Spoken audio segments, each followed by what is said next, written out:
সম্মানিত উপস্থিতি, কেমন আছেন আপনারা সবাই? আলহামদুলিল্লাহ আলা কুল্লি হাল ওয়া ফি কুল্লি মাকান। রাসূলুল্লাহ সাল্লাল্লাহু আলাইহি ওয়াসাল্লামের একজন সাহাবী ছিলেন যার নাম উসাইদ রাদিয়াল্লাহু তাআলা আনহু, উসাইদ বিন হুযাইর রাদিয়াল্লাহু তাআলা আনহু। তিনি একদিন রাতের বেলা নামাজ পড়ছিলেন এবং নামাজের মধ্যে তিনি কোরআন তেলাওয়াত করছিলেন। তো কোরআন তেলাওয়াত করতে গিয়ে তিনি সূরাতুল কাহফ তেলাওয়াত করা শুরু করলেন এবং তিনি যখন সূরা কাহফ তেলাওয়াত করছিলেন তখন তার পাশে রাখা তার ঘোড়া, যে বাহন ঘোড়া, এটা লাফালাফি করা শুরু করেছিল এবং তিনি খেয়াল করে দেখলেন যে তার মাথার উপরে সামিয়ানার মতো একখণ্ড মেঘের মতো কিছু একটা তার মাথার উপরে এসে তাকে ছায়া দিচ্ছে বা তাকে ঢেকে রেখেছে। তো যত এটা নিকটবর্তী হচ্ছিল ঘোড়া লাফালাফি তত বেড়ে যাচ্ছিল। পরের দিন তিনি নবী সাল্লাল্লাহু আলাইহি ওয়াসাল্লামকে জিজ্ঞাসা করলেন গত রাতের ঘটনার ব্যাখ্যা কি। নবী করিম সাল্লাল্লাহু আলাইহি ওয়াসাল্লাম বললেন, সূরা কাহফ তেলাওয়াত করার ফলে তোমার উপরে আল্লাহ পাকের পক্ষ থেকে সাকিনা বা রহমত নাজিল হচ্ছিল। যদি তুমি সকাল পর্যন্ত এভাবেই থাকতে, তেলাওয়াত করতেই থাকতে, তাহলে দিনের বেলা মানুষ তাকে দেখতে পেত। আর এই সামিয়ানার খণ্ডের পেছনে কিন্তু আল্লাহ পাকের মনোনীত কিছু ফেরেশতা ছিলেন। বলি সুবহানাল্লাহ। সূরাতুল কাহফ তেলাওয়াত করার একটা ব্যাপক ফজিলত এই হাদিস থেকে আমরা বুঝতে পারছি। একই সাথে এই হাদিস থেকে একটা দলিল পাচ্ছি যে যেখানে কোরআন এবং সুন্নাহর আলোচনা হয় বা আমরা দিন কেন্দ্রিক কথাবার্তা বলি, আল্লাহর জিকিরে ডুবে যাই, এই জায়গাগুলো কিন্তু আল্লাহ পাকের ফেরেশতারা ঘিরে রাখেন, যদিও বা আমরা তাকে চোখে দেখতে পারি না। বর্তমান শিক্ষা দর্শন আমাদেরকে শেখায় যে যা আমরা চোখে দেখি না, যাকে পরীক্ষাগারে প্রমাণ করা যায় না, যাকে যুক্তি বিজ্ঞান দর্শন দিয়ে প্রমাণ করা যায় না, তার কোনো অস্তিত্ব নাই, এমনটা বর্তমান শিক্ষা ব্যবস্থা আমাদেরকে শেখায়। এটা স্বতন্ত্র কোনো শিক্ষা ব্যবস্থা নয়, এটা হচ্ছে পশ্চিমা সভ্যতার আদলে গড়া একটা কাটপেস্ট শিক্ষা ব্যবস্থা। পশ্চিমারা বিশ্বাস করে জ্ঞান সেটাই যা মানুষ পরীক্ষা নিরীক্ষা, যুক্তি বিজ্ঞান বা দর্শনের মানদণ্ডে লাভ করে, সেটাই জ্ঞান। আর আল্লাহ পাক কোরআনুল কারীমে বলছেন সূরা কাহফের 29 নম্বর আয়াতে, ওয়াকুলিল হাক্কু মির রাব্বিকুম ফামান শাআ ফালইউমিন ওয়া মান শাআ ফালইয়াকফুর। আল্লাহ পাক বলছেন সত্য বা ন্যায় বা চূড়ান্ত জ্ঞান সেটা আল্লাহর পক্ষ থেকে আসে। যার ইচ্ছা হয় বিশ্বাস করুক, যার ইচ্ছা হয় অস্বীকার করুক। আল্লাহ রাব্বুল আলামিন বলছেন কোরআন হচ্ছে সত্যিকারের জ্ঞানের উৎস যা আল্লাহ পাকের পক্ষ থেকে আসে। আল্লাহ পাক সূরা আলাকের মধ্যে বলেছেন আল্লামাল ইনসান মা লাম ইয়ালাম। আল্লাহ পাক মানুষকে সেই জ্ঞান শিক্ষা দিয়েছেন যে জ্ঞান মানুষ জানতো না। তার মানে মানুষ সৃষ্টিগতভাবে জ্ঞানী ছিল না, আল্লাহ পাক তাকে জ্ঞানী করেছেন। আল্লাহ পাক সূরা বাকারার মধ্যে বলেছেন ওয়া আল্লামাল আদামা আসমাআ কুল্লাহা। তিনি আদম আলাইহিস সালামকে সমস্ত নাম শিক্ষা দিয়েছেন। এখানে নাম সমান সমান জ্ঞান। নাম মানে শুধু আব্দুর রহমান আব্দুর রহিম নয়, নাম মানে এখানে কি জ্ঞান। আদম আলাইহিস সালামের নিজস্ব কোনো জ্ঞান ছিল না, আল্লাহ রাব্বুল আলামিন তাকে জ্ঞান শিখিয়েছেন। আল্লামাল ইনসান মা লাম ইয়ালাম, তিনি মানুষকে সেই জ্ঞান শিক্ষা দিয়েছেন যা মানুষ জানতো না। আল্লাহ পাক আদম আলাইহিস সালামকে এমন জ্ঞান শিক্ষা দিয়েছিলেন যেই জ্ঞান ফেরেশতাদেরও ছিল না। আল্লাহ পাক ফেরেশতাদেরকে বলছেন তোমরা এই নামগুলো বলে দাও। তারা বলছেন লা ইলমা লানা ইল্লা মা আল্লামতানা, আমাদের কোনো জ্ঞান নাই, অতটুকুই আছে যা আপনি শিখিয়েছেন, এর বাইরে আমরা জ্ঞানী নই, এর বাইরে আমাদের কোনো জ্ঞান নেই। পক্ষান্তরে আদম আলাইহিস সালামকে যখন জিজ্ঞাসা করা হচ্ছে তুমি নামগুলো বলে দাও, আদম আলাইহিস সালাম সমস্ত নাম বলে দিলেন। বলি সুবহানাল্লাহ। এরপরেই কিন্তু সেই ঘটনা যে আদম আলাইহিস সালামকে আল্লাহ পাক ফেরেশতাদেরকে দিয়ে সেজদা করালেন। এটা শারীরিক গঠনের কারণে নয়, বাহ্যিক সৌন্দর্যের কারণে নয়, বরং জ্ঞানের মর্যাদার কারণে আল্লাহ রাব্বুল আলামিন ফেরেশতা জাতিদেরকে দিয়ে আমাদের পিতা আদম আলাইহিস সালামকে সিজদা করিয়েছেন। আমার কথা কি বুঝতে পারছেন? তার মানে আমরা সম্মানিত হয়েছি আল্লাহর কাছে জ্ঞানের মানদণ্ডে, এবং এই জ্ঞান আমরা নিজের অর্জন করতে পারি নাই, বরং আল্লাহ পাক আমাদেরকে জ্ঞান শিখিয়েছেন। এই জ্ঞান বা সত্যের চূড়ান্ত মানদণ্ড হচ্ছে আল্লাহর ওয়াহি, যেটা সর্বশেষ রূপ হচ্ছে কোরআন এবং সুন্নাহ।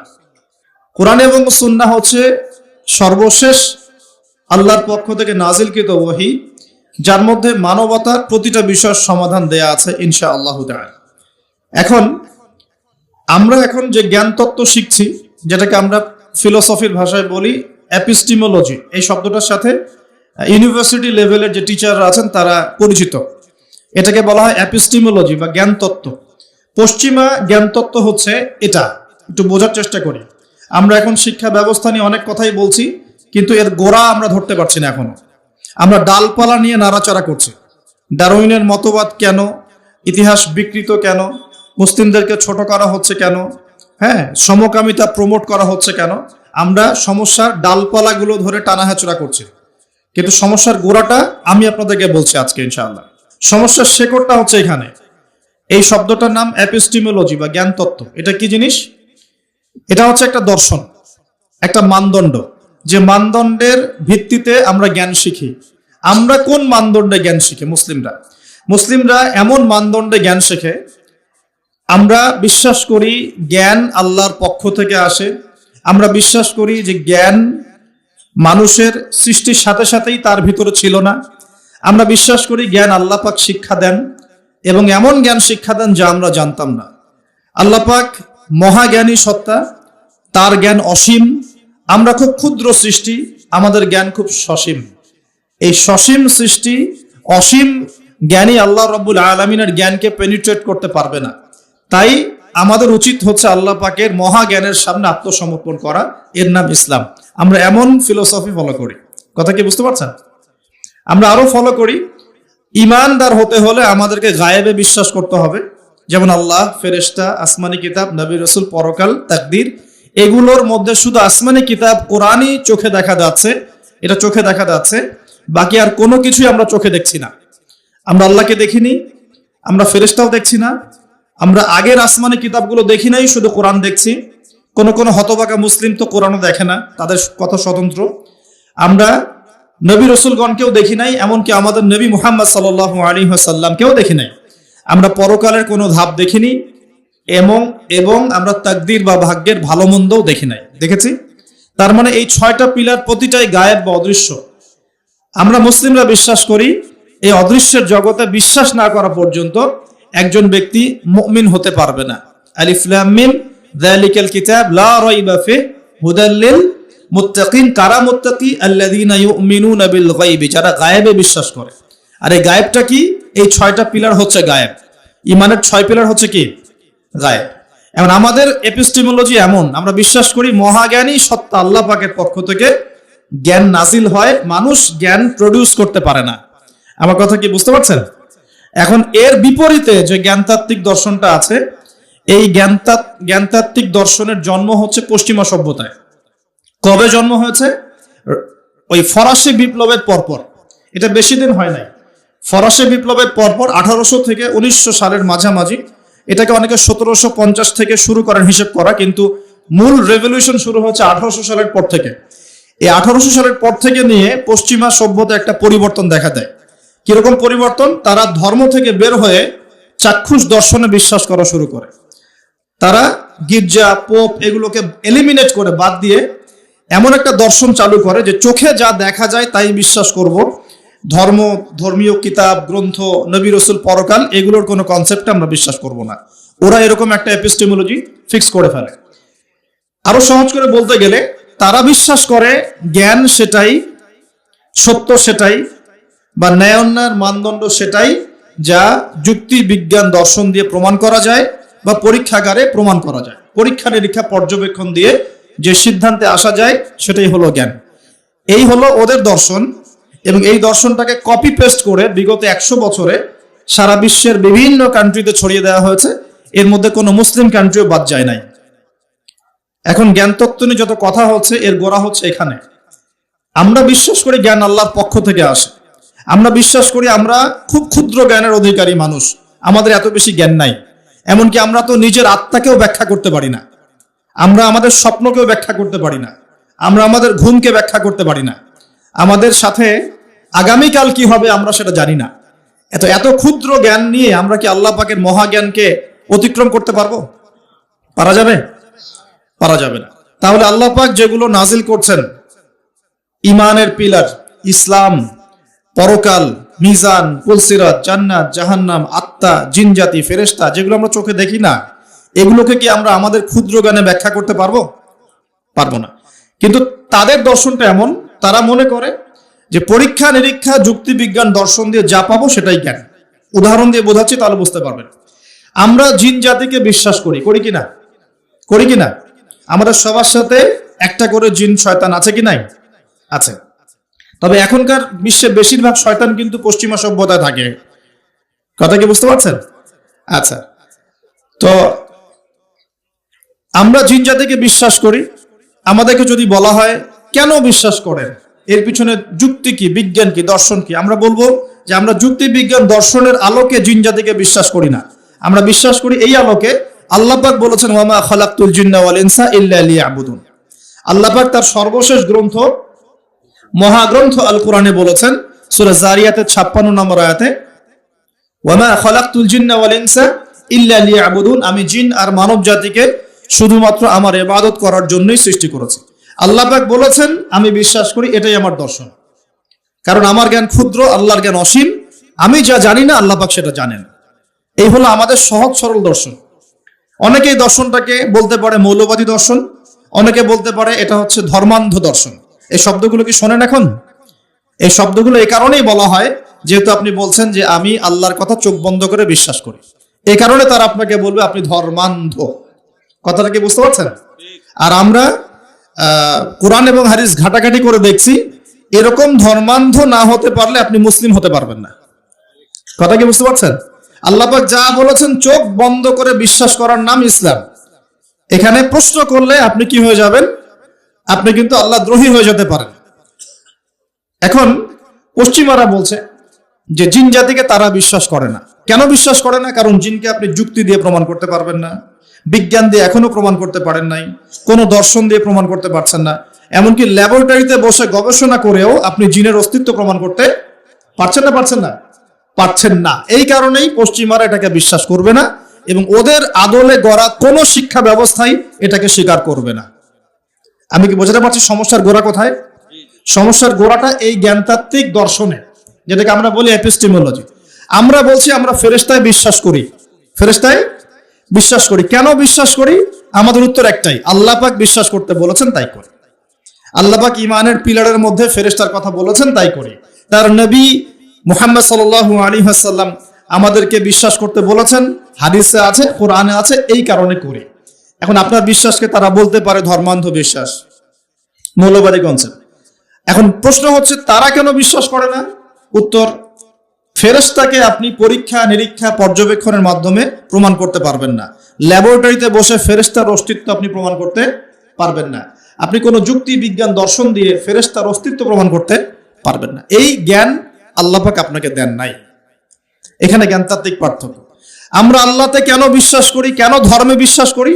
কারণ আমরা আল্লাহ রাব্বুল আলামিনকে অদৃশ্যে বিশ্বাস করি, না দেখেই বিশ্বাস করি, এবং আল্লাহ পাকের সর্বশেষ আসমানি কিতাব কোরআন এবং তার ব্যাখ্যা হাদিসে বিশ্বাস করি। এখানে আল্লাহ পাকের অস্তিত্ব আল্লাহ পাক জানান দিয়েছেন, আমরা বিশ্বাস করি। তারা বিশ্বাস করে না কেন? কারণ তাদের দর্শন হচ্ছে আল্লাহকে দেখা যায় না, তাই বিশ্বাস করি না। ফেরেশতাদেরকে দেখা যায় না, বিশ্বাস করি না। আত্মাকে দেখা যায় না কিন্তু বিশ্বাস করে। স্বপ্ন এর ব্যাখ্যা করা যায় না, কোনো কোনো ক্ষেত্রে বিশ্বাস করে। তারা কবরের আযাব, পরকাল, জান্নাত, জাহান্নাম, মিজান, পুলসিরাত এগুলো তো বিশ্বাস করে না, কারণ এগুলোকে আপনি ল্যাবে প্রমাণ করতে পারছেন না। এই জ্ঞানতাত্ত্বিক পার্থক্যের কারণেই এখনকার যে জ্ঞান চর্চার জগৎগুলো বা শিক্ষাক্ষেত্রগুলো, এগুলো দুই ভাগে ভাগ হয়ে গেছে। এক ভাগ আল্লাহ পাকের ওহিতে বিশ্বাসী আস্তিক এবং আনুগত্যশীল শিক্ষা ব্যবস্থা, আরেকটা হচ্ছে আল্লাহ পাকের অস্তিত্বে অবিশ্বাসী নাস্তিক এবং কুফরি শিক্ষা ব্যবস্থা। আমি কি বোঝাতে পারছি? এই দুই ভাগে এটা ভাগ হয়ে গেছে। এই দুই ভাগে কি হয়েছে? ভাগ হয়ে গেছে। এখন কোরআন এবং সুন্নাহ ভিত্তিক শিক্ষা ব্যবস্থায় কিন্তু মানব জীবনের সমস্ত সমস্যার সমাধান আছে। কিন্তু এখানে গিয়ে আমরা কোরআন সুন্নাহকে হাতে নিয়ে বৈষয়িক বিষয়গুলোকে চ্যালেঞ্জ করতে ব্যর্থ হয়েছে। কোন কোন ক্ষেত্রে কোরআন সুন্নাহকে হাতে নিয়ে আমরা অর্থনীতিকে চ্যালেঞ্জ করতে পারছি না, রাজনীতিকে চ্যালেঞ্জ করতে পারছি না, বিজ্ঞানকে চ্যালেঞ্জ করতে পারছি না, প্রযুক্তিকে চ্যালেঞ্জ করতে পারছি না, কিন্তু কোরআন সুন্নাহ আমাদের হাতে আছে। এটা আমাদের সমস্যা, এটা কোরআন সুন্নাহর সমস্যা নয়। এটা কাদের সমস্যা? এটা আমাদের ব্যর্থতা বা আমাদের সমস্যা যে আমরা কোরআন সুন্নাহকে হাতে নিয়েও কোন কোন ক্ষেত্রে চলমান বিশ্বের সংকট মোকাবেলা করতে পারছি না। এটা কিন্তু সত্য কথা। যদি পারতাম তাহলে তো গোল্ড ইজ মানি এই কথাটাকে ব্যাখ্যা করে বোঝাতে হতো না। অনেকদিন আগে যখন বলেছিলাম যে পেপার মানি অরিজিনাল ইসলামিক কারেন্সি না, অনেক ট্রলের শিকার হয়েছে এবং এখনো হচ্ছে, কিন্তু এখনো বোঝাতে ব্যর্থ হচ্ছে আমরা যে গোল্ড ইজ মানি। তো কোরআন সুন্নাহর মধ্যে কিন্তু হেদায়েত এটা আছে, তারপরে কেন বুঝতে পারলো না? বিকজ এটাকে হাতে নিয়ে সে অর্থনীতি চ্যালেঞ্জ করতে পারে নাই। তা আমরা এখানে কমপ্লিট কোড অফ লাইফ পেয়েও চলমান বিশ্বের সংকটগুলো অনেক ক্ষেত্রে মোকাবেলা করতে পারছি না। আর এদের উদ্দেশ্য কি? এই কুফরি যেটা দর্শন, যেটা আল্লাহর অস্তিত্বে বিশ্বাস করে না, পরকালে বিশ্বাস করে না, ফেরেশতায় বিশ্বাস করে না, চাক্ষুষ যা দেখে এর বাইরে কিছুই বিশ্বাস করে না, এই শিক্ষা দর্শনের উদ্দেশ্য হচ্ছে শুধুমাত্র দুনিয়ার কনস্ট্রাকশন, দুনিয়ার ইকোনমিক্স, দুনিয়ার পলিটিক্স, দুনিয়ার ফাইন্যান্স, দুনিয়ার প্রযুক্তি, অনলি দুনিয়া। পরকালীন কোনো চেতনা এদের মধ্যে আপনি পাবেন না। এই দুটো একটা পার্থক্য। আল্লাহ পাক এখানে বলছেন ইহকালের জীবনটা খুবই ক্ষুদ্র, যেটা এতই ছোট যে সমুদ্রের মধ্যে আঙ্গুল ডোবালে যতটুকু পানি হাতে লেগে থাকে এটা দুনিয়া, বাকি মহাসাগরটা হচ্ছে আখেরাত। আর এই আখেরাতে মুক্তি দিবে কোরআন সুন্নাহ ভিত্তিক শিক্ষা ব্যবস্থা।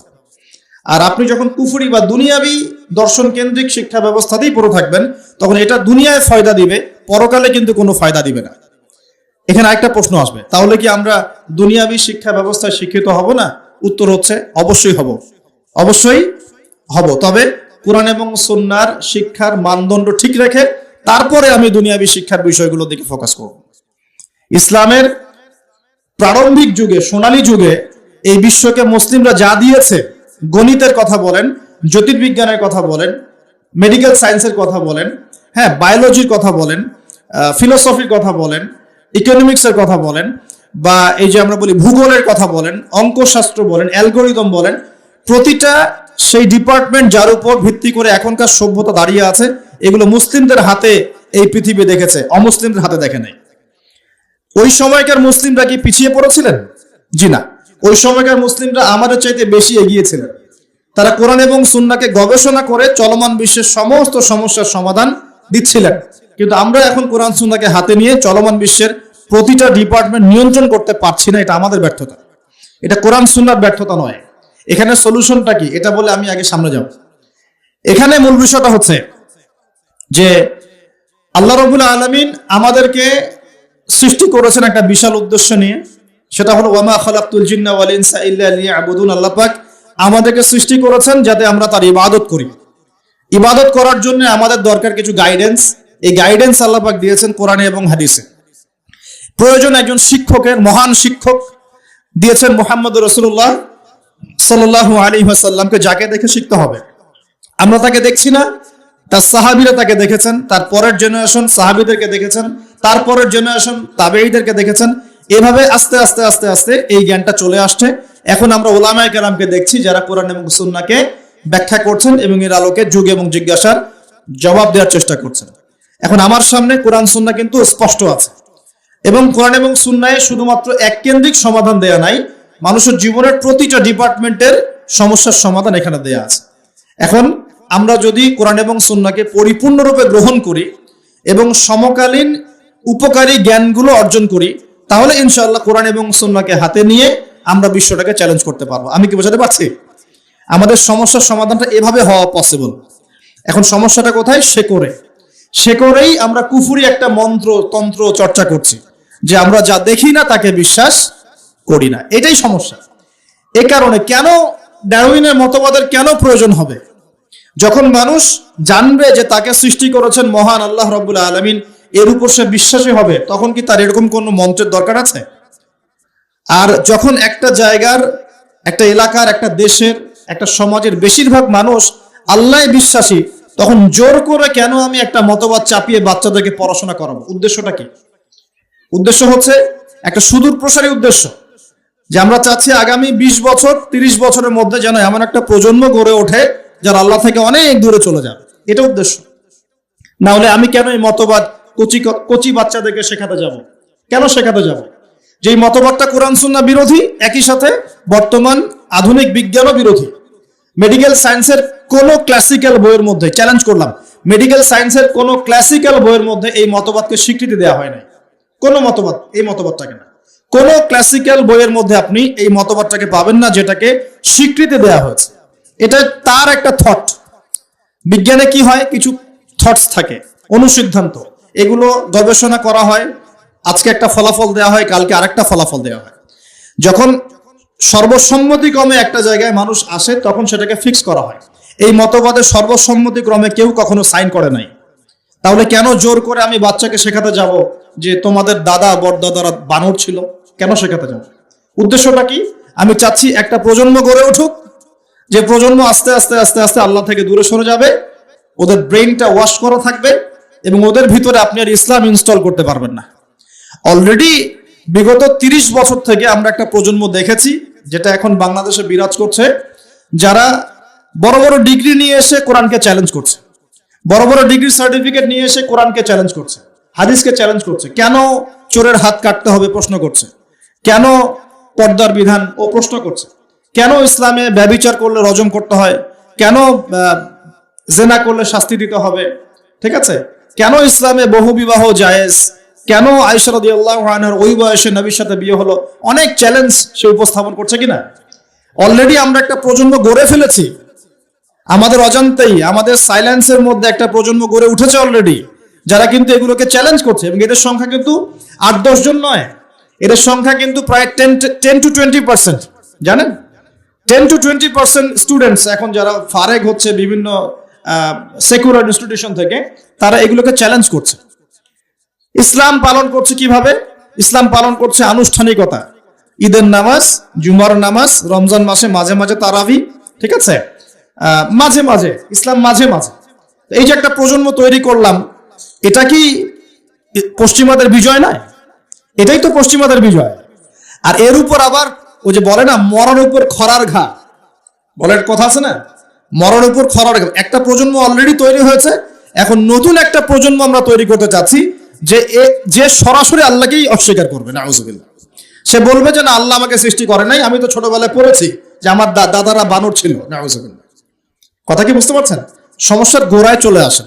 সমস্যার গোড়া হচ্ছে যে একটা সুদূর প্রসারী এজেন্ডা বাস্তবায়ন করার চেষ্টা করা হচ্ছে। কি এজেন্ডা? একটা প্রজন্ম গড়তে চাওয়া হচ্ছে, যে প্রজন্ম সরাসরি আল্লাহকে অস্বীকার করবে। এখন কিন্তু সরাসরি আল্লাহকে অস্বীকার করছে না প্রজন্ম, হয়তো ঘুরিয়ে ফিরিয়ে চ্যালেঞ্জ করছে, হ্যাঁ আমি আল্লাহকে বিশ্বাস করি, কিন্তু পর্দাটা তো বুঝতে পারছি না, কেন এই যুগে পর্দার কি দরকার, ওই যুগে না হয় এই ছিল সেই ছিল, হ্যাঁ এখন কি আর ওই রকম যুগ আছে, এখন তো এগিয়ে যাওয়ার যুগ, এখন তো খোলামেলা পোশাক পরা যায়, হাত কাটার কি দরকার, এগুলো তো মৌলবাদী আইন, বর্বর আইন মনে হচ্ছে, হ্যাঁ ধর্ষণ করলে কেন এরকম রজম করতে হবে। ওরা কিন্তু আল্লাহকে স্বীকার করছে ঠিকই, করার পরে এই প্রশ্নগুলো উত্থাপন করছে এখনকার জেনারেশন, এই জেনারেশনটা। আর আমরা চাচ্ছি আরেকটা জেনারেশন তৈরি হোক যারা এইসব প্রশ্ন করবে না, সরাসরি অস্বীকার। আমি মনে বোঝাতে পারছি না। শয়তান একবারে কখনো আপনাকে আঘাত করে না। শয়তান, আল্লাহ পাক কি বলছেন, ওয়ালা তাত্তাবিউ খুতুওয়াতিশ শায়াতিন, খুতুওয়াতিশ শায়াতিন অথবা খুতুওয়াতিশ শয়তান, তোমরা শয়তানদের বা শয়তানের খুতুয়া মানে পদাঙ্ক অনুসরণ করো না। পদাঙ্ক মানে ফুটপ্রিন্ট, আপনার পায়ের ছাপ, এটাকে পদাঙ্ক, খুতুয়া বলা হয়, পায়ের ছাপ। আপনি কি পায়ের ছাপে এক লাফ দিয়ে এক জায়গায় যান, নাকি স্টেপ বাই স্টেপ যান? বলেন তো। স্টেপ বাই স্টেপ এটা চালু করার চেষ্টা করা হচ্ছে, স্টেপ বাই স্টেপ। প্রথমে একটা প্রজন্ম সরাসরি আসেনি যারা আল্লাহকে অস্বীকার করবে, এসেছে যারা আল্লাহকে স্বীকার করে, স্বীকার করার পরেও চ্যালেঞ্জ করছে, এটা কেন, ওইটা কেন, এটা কেন, ওইটা কেন, এটা ভালো না, ওইটা খারাপ, ইসলামকে মডিফাই করতে হবে, মডারেশন লাগবে, ইসলামের এই অংশটা ভালো, এটা মানবো, এটা খারাপ, এটা মানবো না। ওরা চ্যালেঞ্জ করছে। এখন চাওয়া হচ্ছে আরেকটা প্রজন্ম তৈরি করতে যে চ্যালেঞ্জ করবে না, সরাসরি অস্বীকার করবে। আমি কি বোঝাতে পারছি? এই হলো গোড়ার সমস্যা। এখন আপনি কিভাবে সলভ করবেন এগুলোকে? শুধু একটা ওয়াজ মাহফিলের মঞ্চে বসে কেউ একজন ব্যাখ্যা করলেই সমস্যা সলভ হবে না। শুধুমাত্র 2-4 জন আলেম কথা বলবেন, বাকিরা চুপ করে থাকবে, সমস্যা সলভ হবে না। আমরা দেখেও না দেখার ভান করব, শুনেও না শোনার ভান করব, বুঝেও না বোঝার ভান করব, এভাবে সলভ হবে না। আমরা যদি মনে করি যে এগুলো সামান্য বিষয়, বাচ্চা কাচ্চা এগুলো টুকটাক শিখলে কি বা সমস্যা, তাহলে সমস্যা আছে। ইনজেক্ট করা হচ্ছে আস্তে আস্তে, আপনাকে একবারে কিন্তু বিষ প্রয়োগ করা হবে না, স্লোলি স্লোলি আপনাকে আস্তে আস্তে নিয়ে যাওয়া হবে। এটা সুদূর প্রসারী একটা মাস্টার প্ল্যান। ইসরায়েল নাম শুনেছেন তো? সে কি হঠাৎ করে বিশ্বে সেই রুলিং স্টেট হয়ে গেছে? আস্তে আস্তে গ্র্যাজুয়ালি আস্তে আস্তে আস্তে আস্তে আস্তে আস্তে এখন পুরো সবার টুটি চিপে ধরে জায়গা ধরে নাই। এখনকার প্ল্যান হচ্ছে এই যে মসজিদুল আকসা যেটা আমরা বলি, এটাকে সরিয়ে দিয়ে টেম্পল নির্মাণ করার প্ল্যান এখনকার প্ল্যান। এই সাহসটা কি 70 বছর আগে হয়েছিল? বিগত 70 বছরে আস্তে আস্তে খুতুয়া এসেছে। ব্রিটেনের হাত ধরে ধরে চলেছে কয়েকদিন, আমাকে সাপোর্ট দাও, আমাকে সাপোর্ট দাও। ব্রিটেন সাপোর্ট দিয়েছে। কোন ব্রিটেন? যে 200 বছর আমাদেরকে শাসন করেছিল, মনে আছে? ওই 200 বছরের শাসনে মুসলিমরা ওদের বিরুদ্ধে বিদ্রোহ করে নাই, যুদ্ধ করেনি, জিহাদ করে নাই। তিতুমিরের নাম মিটিয়ে দেওয়ার চেষ্টা করা হচ্ছে, হাজী মোহাম্মদ শরীয়তুল্লাহর নাম মিটিয়ে দেওয়ার চেষ্টা করা হচ্ছে। ফারায়েজি আন্দোলন একটা বিশাল আন্দোলন ছিল না? ওটা আস্তে আস্তে স্কিপ করা হচ্ছে কি না? ব্রিটিশ পিরিয়ডে কি মুসলিমরা তাদেরকে দমন করার জন্য প্রচেষ্টা চালায় নাই, নাকি মুসলিমরা চুপ করে বসেছিল? কোনটা? মুসলিমরাই তো অগ্রগামী ছিল। ওই ব্রিটেনের হাত ধরেই সে আস্তে আস্তে এগিয়েছে, ব্রিটেন ওকে জায়গা করে দিয়েছে। অটোম্যান এম্পায়ারও যখন ডিফিটেড হলো 1914 সালের দিকে, তখন ওই জেরুজালেমটা খালি করে ব্রিটেন বলেছে তোমরা এখানে থাকো। ওদের জন্য জায়গা খালি করে দেওয়া হয়েছে। ওরা তখন এখানে এসে কেবল ওই বসতি স্থাপন করা শুরু করেছে, রোহিঙ্গাদের মতো কেবল বসতি স্থাপন করা শুরু করেছে আর কি। আস্তে আস্তে আস্তে আস্তে সে তার বসতিকে এক্সপ্যান্ড করা শুরু করলো, জায়গা বাড়ানো শুরু করলো। ব্রিটেন তার রোল থেকে সরে গেল, ইউএসএ তার রোলে আসলো। ব্রিটেন সরে গেল, অবসর নিল, এবার আমেরিকা আসলো। আসার পর আমেরিকা সেম কাজ করলো, সেও ইসরায়েলকে সাপোর্ট করতে করতে করতে করতে এক জায়গায় ওকে পারমাণবিক অস্ত্রধর রাষ্ট্র বানিয়ে দিয়েছে। মিলিটারি, ফাইন্যান্স, ইকোনমিক সব ওখানে, প্রযুক্তি, আপনি গুগল ইউজ করছেন, অ্যাপেল, ফেসবুক সবকিছু ওদের হাতে। আজকে সারা বিশ্বের 5টা থেকে 6টা বড় বড় sector, politics, geopolitics, economics, world affairs, finance এবং মিলিটারি সেকশন, এই 6টার প্রতিটাই ওর হাতে নিয়ন্ত্রণ আছে। একটা বড় অংশের নিয়ন্ত্রণ তার হাতে কিন্তু আছে। বুঝাতে যাচ্ছি, সে কি একদিনে এই জায়গায় এসেছে এবং একদিনে কি এখান থেকে সরেও যাবে? উত্তর না, একদিনে কোনো কিছু হয় না। একটা স্লো প্রসেসের মধ্য দিয়ে আস্তে আস্তে আস্তে এই জায়গায় এসেছে। ঠিক একইভাবে শিক্ষাক্ষেত্রেও একটা স্লো পয়জনিং চলছে। আস্তে আস্তে দেখবেন এমন একটা জায়গায় যাওয়ার চেষ্টা করা হবে যখন এই প্রজন্ম সরাসরি আল্লাহকে অস্বীকার করা শুরু করবে। এটাই মাস্টার প্ল্যান। এখন এগুলো বুঝতে হলে কি লাগবে? এগুলো বুঝতে হলে প্রথমত আমার কোরআন এবং সুন্নাহর জ্ঞান লাগবে, ফার্স্ট অফ অল। তারপর কি লাগবে? বেশি বেশি আমল লাগবে। যার আমল যত সুন্দর, তার কলবে আল্লাহ নূর তত বেশি আসবে ইনশাআল্লাহ। এরপর কি লাগবে? মন। হিংসা, বিদ্বেষ, গীবত, তহমত, সমালোচনার অপসংস্কৃতি মুক্ত একটা কলবুন সালিম, স্বচ্ছ মন। এই স্বচ্ছ মনের মধ্যে আল্লাহ নূর আসে। আর কি লাগবে? আর লাগবে সচেতনতা, বসিরা, অন্যান্য সাবজেক্টগুলো সম্পর্কে পড়াশোনা করা, বিশ্বের পরিস্থিতি বোঝা, ইতিহাস পড়া, আগামী দিনে কি হতে যাচ্ছে এই বিষয়গুলো সম্পর্কে স্ট্র্যাটেলজিক্যাল পড়াশোনা করা। তখন দেখা যাবে আপনি ধরতে পারবেন সমস্যার গোড়া কোথায়, সলভ কিভাবে করতে হবে। আমরা কি সমস্যার গোড়াটা বুঝতে পারছি? কিছুটা আজ করতে পারছি সমস্যার গোড়া কোথায়? এগুলো সমস্যার গোড়া। এখন ডালপালায় আপনি অনেক সমস্যা দেখছেন, ইতিহাসের কিছু বিকৃতি দেখছেন, মুসলিমদেরকে ইগনোর করা হচ্ছে, মুসলিমদেরকে খারাপভাবে রিপ্রেজেন্ট করা হচ্ছে, সমকামিতা, হোমোসেক্সুয়ালিটিকে প্রমোট করা হচ্ছে। যারা এইগুলো বাস্তবায়ন করছে তাদের মধ্যে আল্লাহ ভীরু মানুষ পাচ্ছেন না। আল্লাহ ভীরু মানুষ শিক্ষা বেশি ভালো বুঝবে না আল্লাহ দ্রোহী মানুষ ভালো বুঝবে? বলেন তো।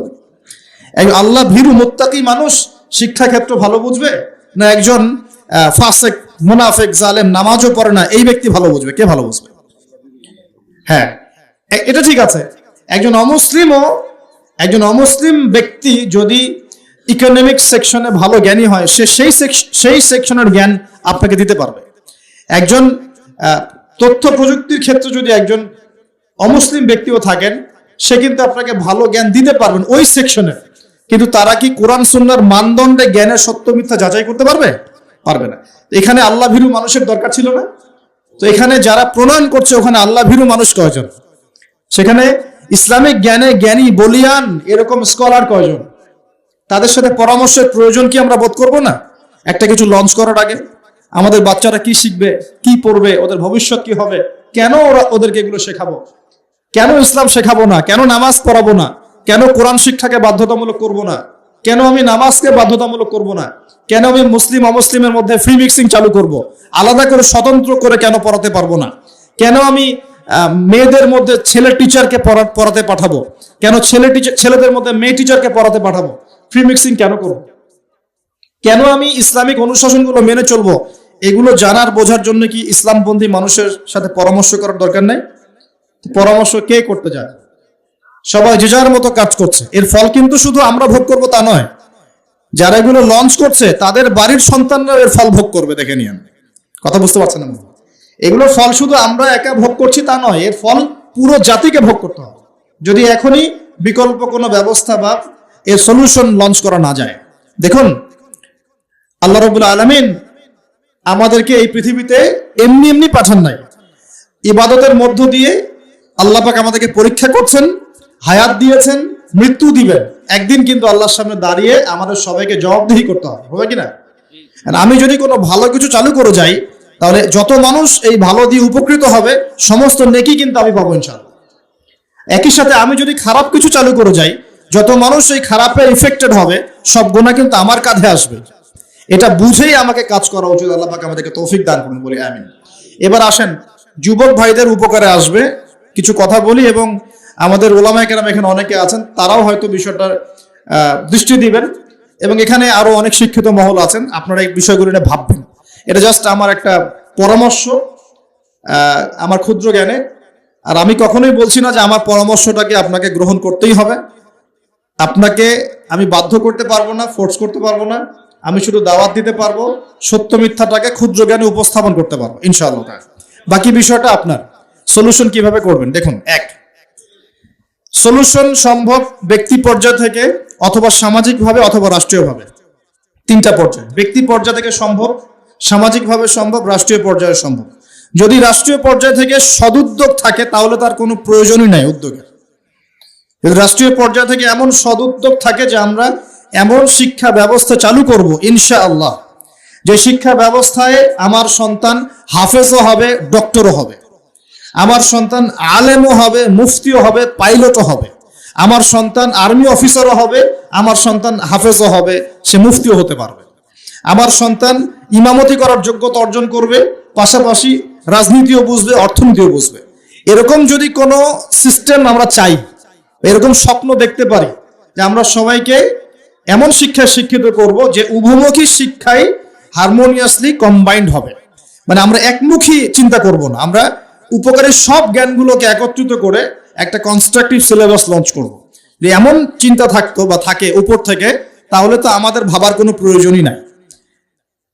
কিরকম হবে তাহলে ফলাফল? মনে করেন আমার ছেলে ক্লাস 1 থেকে নিয়ে ক্লাস 10 পর্যন্ত পড়েছে, এবং এখানে সে ইংরেজি পড়েছে, বাংলা পড়েছে, মুক্তিযুদ্ধ পড়েছে, হ্যাঁ, দেশের ঐতিহ্য জেনেছে, ইতিহাস পড়েছে, আইসিটি পড়েছে, সবকিছুই পড়েছে মাশাআল্লাহ। পাশাপাশি সে এই 10 বছরে 10 পারা কোরআন হিফজ করতে পারবে, এই 10 বছরে মিনিমাম সে 1000 হাদিস পড়তে পারবে, এই 10 বছরে সে আকীদার বইগুলো পড়তে পারবে, ফিকহের প্রামাণ্য বইগুলো পড়তে পারবে, সে আরবি ল্যাঙ্গুয়েজ শিখবে, ইবারত পড়ার যোগ্যতা অর্জন করবে।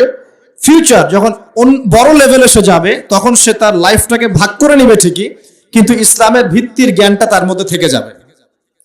আমি মনে বুঝাতে পারছি না? সলভ কিভাবে করতে পারে? উপর লেভেল থেকে হলে তো কোনো কথাই নাই, যদি সদুদ্যোগ থাকে।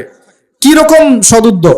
আমি একটা পরামর্শ দিচ্ছি যে আমরা আমাদের বাচ্চাদেরকে বাংলা শেখাবো, আরবি শেখাবো, ম্যাথ শেখাবো, সবই শেখাবো ফ্রম ডে 1, প্লে গ্রুপ থেকে শুরু করে। কিন্তু একই সাথে আমরা কোরআন শেখাবো, একই সাথে আমরা নবী সাল্লাল্লাহু আলাইহি ওয়াসাল্লামের সুন্নত শেখাবো, একই সাথে আমরা নামাজ শেখাবো, ইসলামিক নীতি নৈতিকতা শেখাবো, আমরা দেশপ্রেম শেখাবো, আমরা কালচার শেখাবো, কিভাবে সভ্য হতে হয় শেখাবো, কিভাবে ভালো করে কথা বলতে হয় শেখাবো, কিভাবে সামাজিক হতে হয় শেখাবো, কিভাবে শরীর চর্চা করতে হয় শেখাবো, কিভাবে ভালো খেতে হয় শেখাবো। ওকে ছোটবেলা থেকে গড়া সম্ভব কিনা? এটা কি পসিবল না ইম্পসিবল? এই স্বপ্নটা দেখা কি যৌক্তিক না অযৌক্তিক? এই স্বপ্নটাকে বাস্তবায়ন করা সম্ভব না অসম্ভব?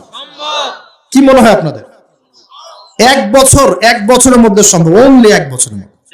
1 বছরের মধ্যে এরকম সিস্টেম লঞ্চ করা সম্ভব ইনশাআল্লাহ। আমি গর্ব করে বলছি না। 3 ঘন্টার মধ্যে প্লে থেকে নিয়ে আপনাকে আমি 5 পর্যন্ত এই 7টা 8টা ক্লাসে জেনারেল এবং ইসলামিক সিলেবাস একত্রিত করে আপনাকে একটা লঞ্চ করে দিতে পারবো ইনশাল্লাহ। 3 ঘন্টা সময় লাগবে ইনশাল্লাহ, উইদিন 3 আওয়ার্স। এই 3 ঘন্টার মধ্যে প্রতিটা ক্লাসের মধ্যে তারা ইংলিশ মিডিয়াম ব্যাকগ্রাউন্ডের ইংরেজি শিখবে, বাংলা মিডিয়াম ব্যাকগ্রাউন্ডের বেঙ্গলি শিখবে, তারা ম্যাথামেটিক্স তো শিখবেই, আইসিটি বা যে তথ্য প্রযুক্তি বলেন, সাধারণ জ্ঞান এগুলো শিখবে। পাশাপাশি ইসলামিক সিলেবাসে অ্যারাবিক, কোরআনের প্রারম্ভিক জ্ঞান, নবীর সুন্নত, আদব কায়দা, নীতি নৈতিকতা, নামাজ পড়া, ওযু করা, এই পুরো জিনিসটাকে সিলেবাস ওয়াইজ ফর্ম করা সম্ভব। 3 ঘন্টা লাগবে আমার ইনশাআল্লাহ, 3 ঘন্টা লাগবে। এটা 1 বছরের মধ্যে সম্ভব, পুরো শিক্ষাক্ষেত্র ঢেলে সাজানো। 1 বছর সময় লাগবে না ইনশাআল্লাহ, বিশ্বাস করেন। এটা স্বপ্ন না, এটা বাস্তব। আজকে স্বপ্ন দেখছি, ইনশাআল্লাহ একদিন বাংলার মাটিতে বাস্তব হবে ইনশাআল্লাহ। যদি উপর থেকে সদুদ্যোগ থাকে তাহলে কোনো কথাই ছিল না, কিন্তু উপরে তো চাপ দেওয়ার মতো ক্ষমতা আমাদের কাছে আছে। আমরা উপরে দাওয়াত পেশ করতে পারি যে দেখুন আমরা সবাই মুসলিম, আমাদের সবার সন্তান আমাদের সন্তান, আমরা সবাই বাঙালি, এই দেশটা আমাদের, এই জাতি আমাদের। আমরা কখনোই চাইবো না আমাদের সন্তানরা নষ্ট হয়ে যায়।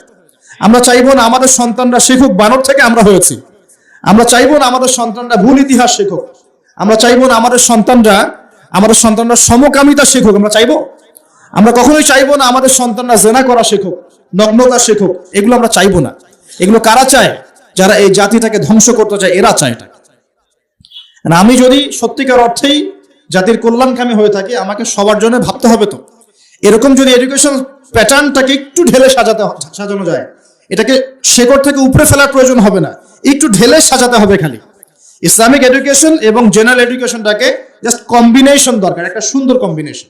তখন দেখবেন আপনি বিসিএস ক্যাডারও হয়েছেন, এদিকে আপনি ইনশাআল্লাহ তাআলা ইনশাআল্লাহ হাফেজও হতে পারবেন, কোরআন বুঝতেও পারবেন, ইমামতিও করতে পারবেন, আপনি দাওয়ার কাজও করতে পারবেন ইনশাআল্লাহ।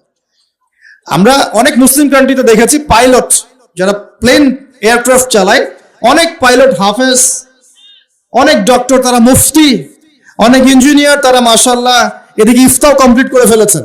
এরকমও পড়াশোনার সিস্টেম আছে।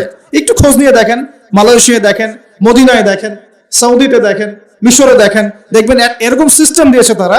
General education, Islamic education combination করে এমন একটা প্রজন্ম দাঁড় করিয়েছে যে যারা জেনারেল শিক্ষিত মাশাআল্লাহ তারাও ইসলামের প্রতি সুধারণা রাখে, নামাজ পড়ে, কোরআন তেলাওয়াত করে, আর কিছু করুক না করুক দিন ইসলামের বেসিক জিনিস পালন করে। এটা কি ভালো না? এতে করে কি একটা জাতির যারা জনগণ তারা কি সুনাগরিক হবে না?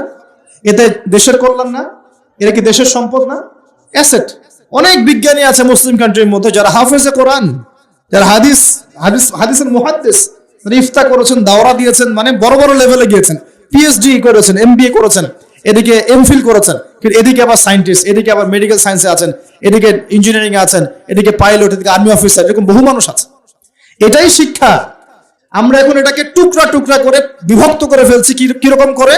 যেমন করে আমরা মুসলিম উম্মাহকে এখন দলে দলে ভাগ করেছি, এইভাবে, ঠিক এইভাবেই আমরা শিক্ষাটাকে বিভক্ত করে রেখে দিয়েছি। একটা লেভেলে যাওয়ার পরে মানুষ তার ক্ষেত্র বেছে নিবে, সেটা আলাদা। সেটা কমসে কম অনার্স লেভেলের পরে গিয়ে তারপরে আপনি ডিফারেন্ট সেক্টর চালু করতে পারেন। যে আমি অনার্স পর্যন্ত এগুলো কম্বিনেশনে পড়েছি, এখন আমি পিএইচডি করছি ইকোনমিক্সে, এখন পিএইচডি করছি আমি পলিটিক্যাল সায়েন্সে, ইন্টারন্যাশনাল রিলেশনশিপসে, আমি ইত্যাদি ইত্যাদি। এটা সম্ভব। যদি এখন প্রশ্ন ওঠে যে উপর থেকে তো কোনো উদ্যোগ যদি না থাকে তাহলে আপনি কি করবেন? এভাবেই ছেড়ে দিবেন আপনার প্রজন্মকে? তাহলে দ্বিতীয় ক্ষেত্রটা হচ্ছে সামাজিকভাবে কিছু উদ্যোগ নিতে হবে। সামাজিকভাবে উদ্যোগ কেমন? দুটো অপশন হতে পারে আমার পরামর্শ। এক, যে ইনস্টিটিউশনগুলো আমরা করেছি, অনেকে অনেক মাদ্রাসা করেছেন আলহামদুলিল্লাহ, অনেকে অনেক স্কুল করছেন কিনা? মাদ্রাসা করছেন, স্কুল করছেন, কেউ কলেজ করছেন, কেউ মক্তব চালু করছেন, অনেকভাবে আপনারা কাজ করার চেষ্টা করছেন, ঠিক আছে।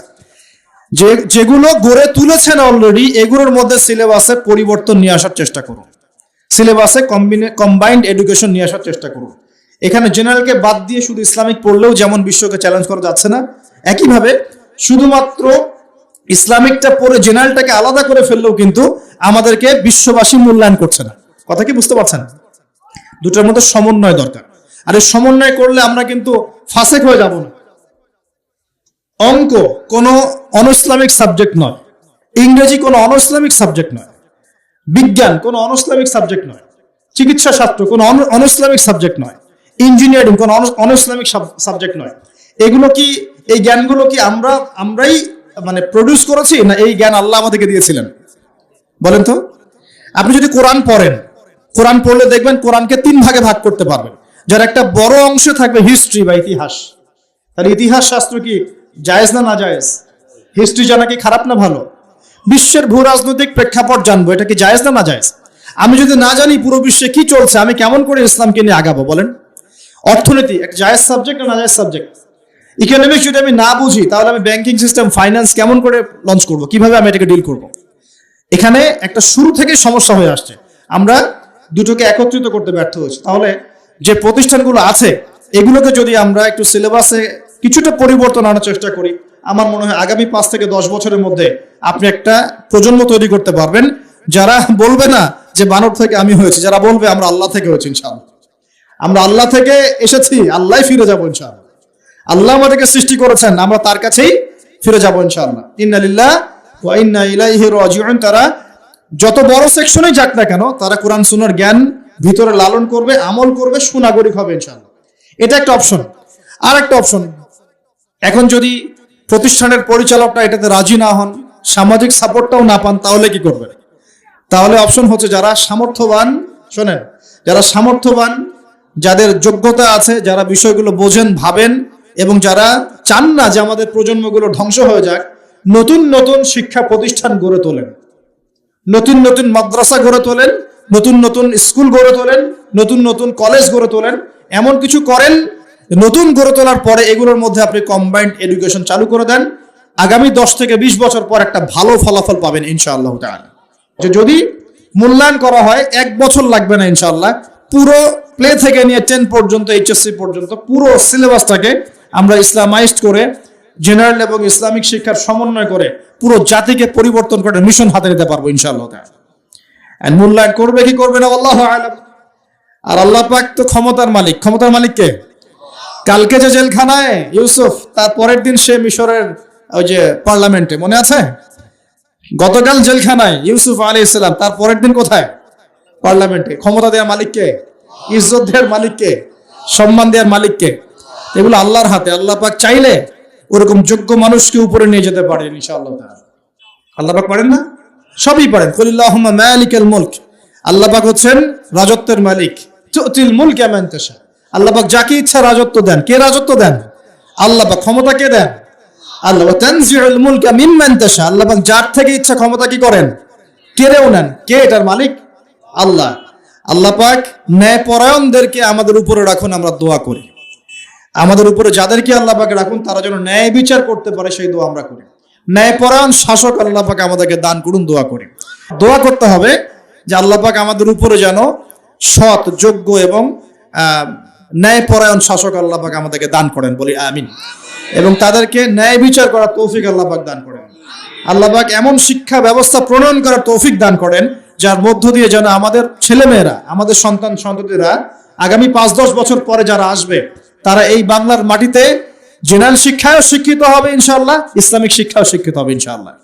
তারা মসজিদের ইমামও হবে, অর্থনীতির বিষয়ে বুঝবে। তারা ডক্টরও হবে, হাফেজও হবে, তারা ইঞ্জিনিয়ারও হবে ইনশাআল্লাহ। এদিকে দেখবেন সে দিনের বেসিক জ্ঞান অর্জন করে মোটামুটি মিশকাত দাওরা পর্যন্ত পড়ে ফেলেছে ইনশাআল্লাহ। সম্ভব, এটা অসম্ভব কিচ্ছু না। একটা 4 বছরের বাচ্চা, 4 বছর একটা বাচ্চা মিনিমাম 200টা শব্দ মুখস্থ করতে পারে। 4 বছরের বাচ্চা। একটা 5 থেকে 6 বছরের বাচ্চা একই সাথে 3টা ল্যাঙ্গুয়েজ শিখতে পারে। 4 থেকে 6 বছরের বাচ্চা। এটা পড়েন, প্যারেন্টিং সম্পর্কে পড়েন, এডুকেশন সিস্টেম নিয়ে ঘাটাঘাটি করেন। বড় বড় কান্ট্রিগুলোর দিকে তাকান। আচ্ছা, সেকুলার কান্ট্রির দিকেই তাকান, ব্রিটেনের দিকে তাকান, কানাডার দিকে তাকান, আপনি অস্ট্রেলিয়ার দিকে তাকান, ঠিক আছে, মিডল ইস্টের কান্ট্রিগুলোর দিকে তাকান। দেখেন ওরা শিক্ষা ব্যবস্থাকে কিভাবে ঢেলে সাজাইছে। ওরা শুধু একমুখী শিক্ষা চাচ্ছে না। উত্তর কোরিয়ার নাম শুনেছেন কিনা? আচ্ছা, চায়নার কথা বলি। উত্তর কোরিয়া পরে, চাইনিজদের মধ্যে কি কোরআন আছে? আছে। তাহলে সারা বিশ্বের ব্যবসা এবং টেকনোলজি, প্রযুক্তি, হ্যাঁ, এই যে ইলেকট্রনিক ডিভাইস গুলো সবকিছু ওদের নিয়ন্ত্রণে কেমন করে? পরিশ্রম। কারণটা কি? পরিশ্রম, জ্ঞান, ওই সেকশনে তারা যোগ্যতা অর্জন করেছে। এখন যদি চায়নার মানুষরা, আল্লাহ কবুল করে, যদি চায়নার মানুষরা দেখা যায় যে আগামী 10-20 বছর পর এরা বেশিরভাগই মুসলিম হয়ে গেল, কথার কথা, তাহলে ওদের ওই জ্ঞানটা, বৈষয়িক সেই জ্ঞানটা আর ইসলামিক এই ইমান যখন একত্রিত হবে, ওরা শক্তিশালী হবে না? ওরা কিন্তু তখন বেশি শক্তিশালী হবে। কথা কি বুঝতে পারছেন? মনে করেন উত্তর কোরিয়া, ওরা এখন খালি পারমাণবিক মিসাইল বানায়, খেয়াল করছেন কি? ওটা দিয়ে আমেরিকাকে ভয় দেখায়।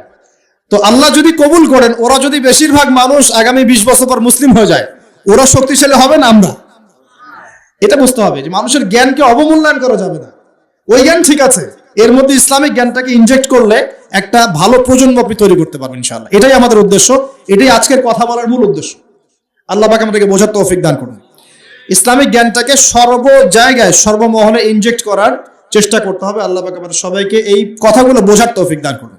এবং এতে কোনো ক্ষতি নাই, এতে আমাদের লাভ, আমাদের পরিবারের লাভ, আমাদের সন্তানদের লাভ, এবং পরের প্রজন্ম যেটা আসবে ওরা আমাদের জন্য দোয়া করবে ইনশাআল্লাহ। বলবে যে আল্লাহর সৌভাগ্য যে আমরা আমাদের উপরে এমন মানুষদেরকে পেয়েছিলাম যারা ইসলামকে ধ্বংস করে নাই, ইসলামের বিজয়ে অগ্রণী ভূমিকা পালন করেছে। অন্যথায় কি হবে? অন্যথায় দেখেন কি হয়। আমরা এখন পেপার পত্রিকা খুললে, একটু মনোযোগ দেন, পেপার পত্রিকা খুললে আমরা কি দেখি? আমরা দেখি 10টা ধর্ষণ, 20টা রেপ, এখানে অমুক অ্যাক্সিডেন্ট হয়েছে, ওখানে 10 জন মারা গেছে, ওখানে 20 জন। আমরা অনেক ব্যাড নিউজ দেখি, এবং নিউজগুলো দেখে দেখে কিন্তু আমাদের মধ্যে এখন আর খুব একটা ভাবান্তর দেখা যায় না। 10টা রেপ হতেই পারে, একটা মেয়েকে ধর্ষণ করেছে হতেই পারে, হ্যাঁ ওখানে 10 জন অ্যাক্সিডেন্ট করে মারা গেছে হতেই পারে, এখানে করাপশন হতেই পারে।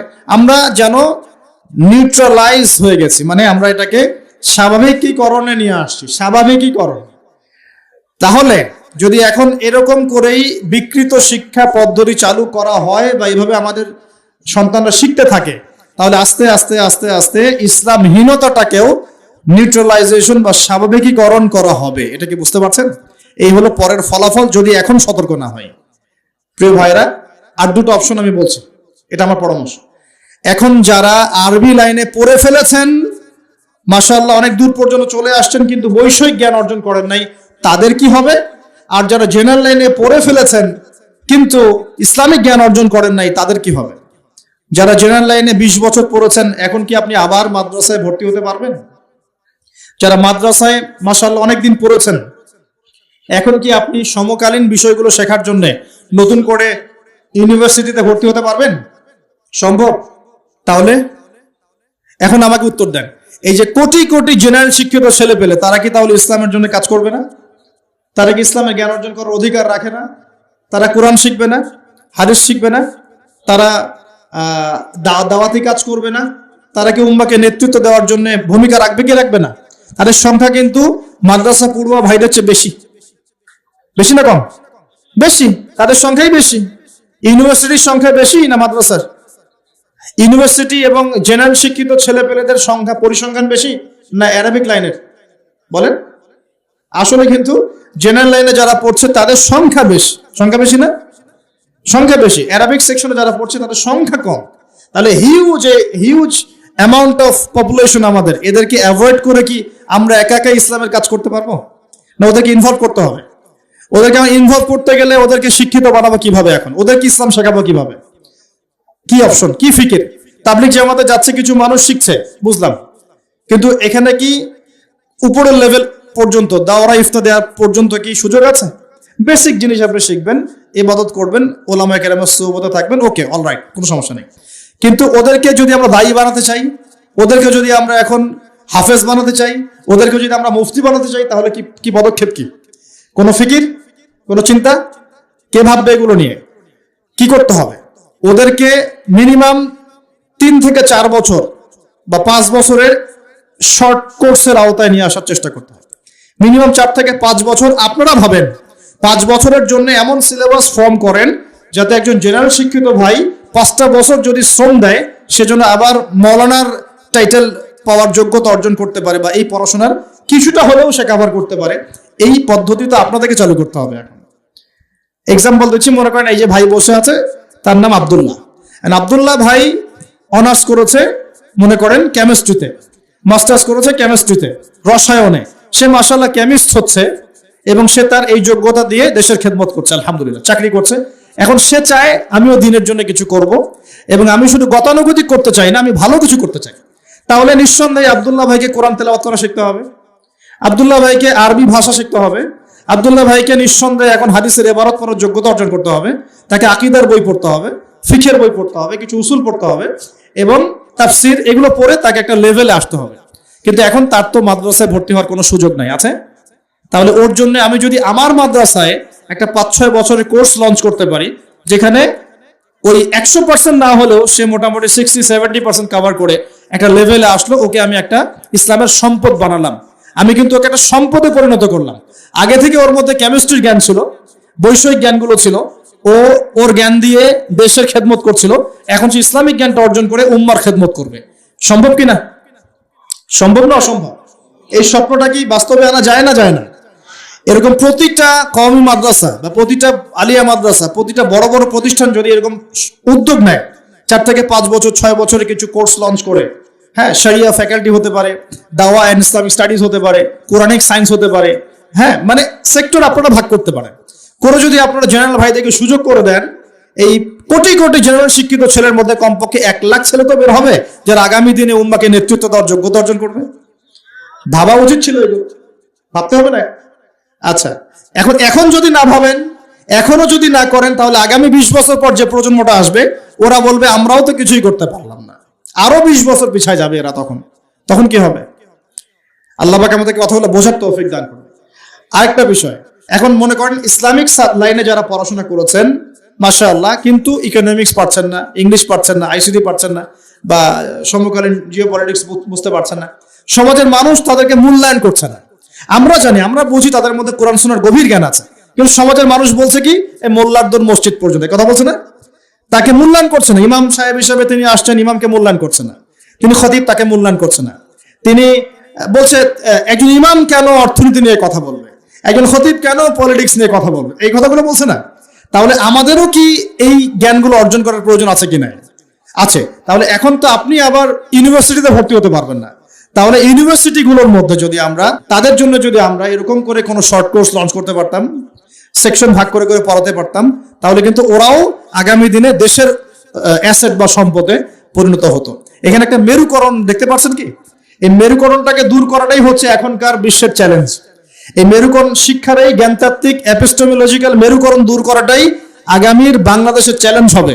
এই চ্যালেঞ্জ মোকাবেলা করার জন্য আমাদের জাতি প্রস্তুত আছে কি? আমরা প্রস্তুত আছি? আমাদের কিছু করণীয় আছে?